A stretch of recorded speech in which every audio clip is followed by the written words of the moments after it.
All right. Welcome to the Xander Sage podcast. This is your host, Xander Sage.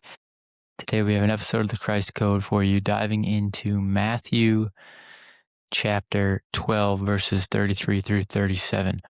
And the title of the section here is A Tree and Its Fruit. And it's really going to dive into this concept that Jesus talks about, how you're going to know the quality of a tree from the quality of its fruit. No matter what it is in your life, no matter what results you're getting, you can look at the source of those results. You can look at whatever is generating those results, whether it be the activities, the habits, the mindsets, and the quality of those input ingredients is going to dictate the quality of your output. So let's dive into the teaching and then we'll get into a little bit more analysis. So again, it's Matthew chapter 12, verses 33 through 37. Either make the tree good and its fruit will be good, or make the tree bad and its fruit will be bad. For a tree is known by its fruit. Brood of vipers, how can you speak good things when you are evil? For the mouth speaks from the overflow of the heart. A good person produces good things from his storeroom of good, and an evil person produces evil things from his storeroom of evil. I tell you that on the day of judgment, people will have to account for every careless word they speak. For by your words you will be acquitted, and by your words you will be condemned. Amen. The word of the Lord. So right away we see Jesus speaking about the Pharisees now, when he's talking about your brood of vipers.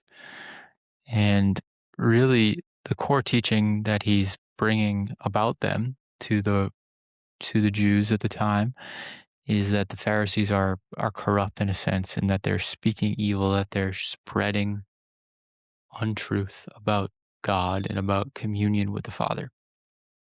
And he's there to change that. And he's saying, he's fundamentally different from the Pharisees. The Pharisees are commonly concerned with wealth and status and doing whatever they can to further their station in society, whereas Jesus says, no, I'm lowly, I'm a servant, but take my word as healing, as evidence, or as something you can lean on, and take him as the evidence.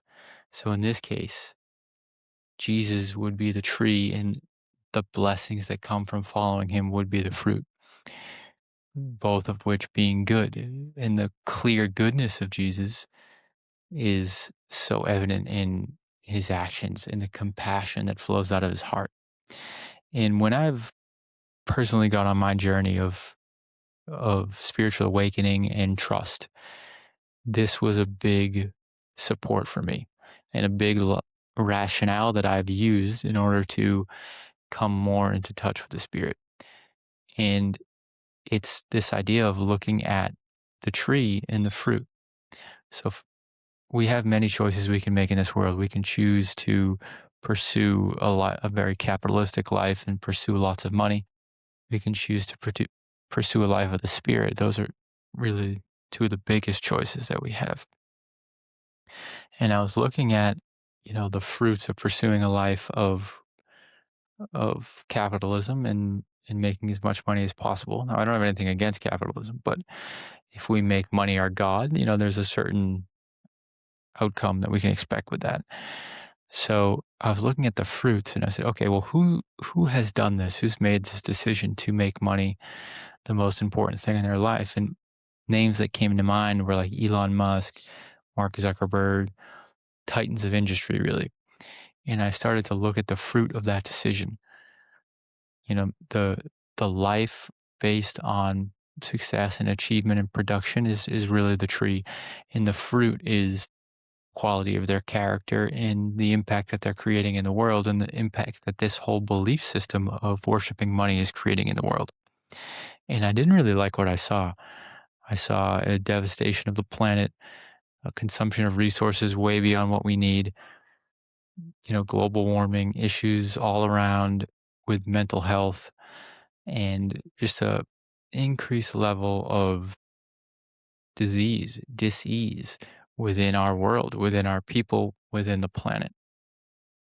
And then alternatively, I looked at another tree that we could consider, which is the tree of spirituality and the tree of the masters who have come from different lineages of spiritual tradition. Here we have beings like Jesus Christ, like Buddha, like Krishna, like Mother Teresa, people who have committed themselves to the path of the heart, to the path of spiritual awakening, and this path of union with God. And when I look at these people and I look at the fruits of their actions, of the choice to commit to that life, I see compassion, I see love, I see kindness, I see generosity, I see goodness overall. So ultimately I said, wow, the tree that produces this fruit is a good tree. This is a tree that I want to plant in my garden. This is a tree that I want to harvest. This is a tree that I want to water. And ultimately, that is why I've chosen to commit myself to the Spirit. I've chosen to follow God. I've chosen to create a podcast like this one because I want to continue to make sure that that tree is producing good fruit and that that is the fruit that overtakes my garden. And as we do so, the heart begins to purify. The heart begins to find more light, more wholeness, and it starts to direct our words and our actions throughout our entire life. Jesus notes here in the passage that the word overflows from the heart. From the mouth speaks the mouth speaks from the overflow of the heart. So whatever it is we're saying, whatever it is we're doing is ultimately coming from the heart, whether it be good, whether it be evil, whether it be positive intentioned or negative.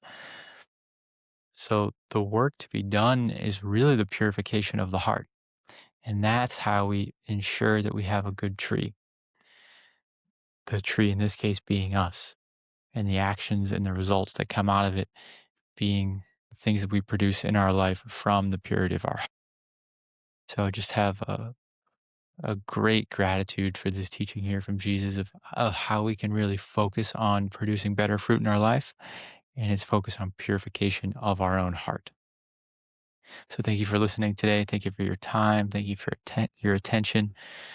And I just offer you the invitation to turn to the Spirit, to purify your heart, and to watch the beautiful fruits that come in your life as a result. Thank you very much. Many blessings. Sending you lots of love. I'll see you tomorrow. Ciao, ciao.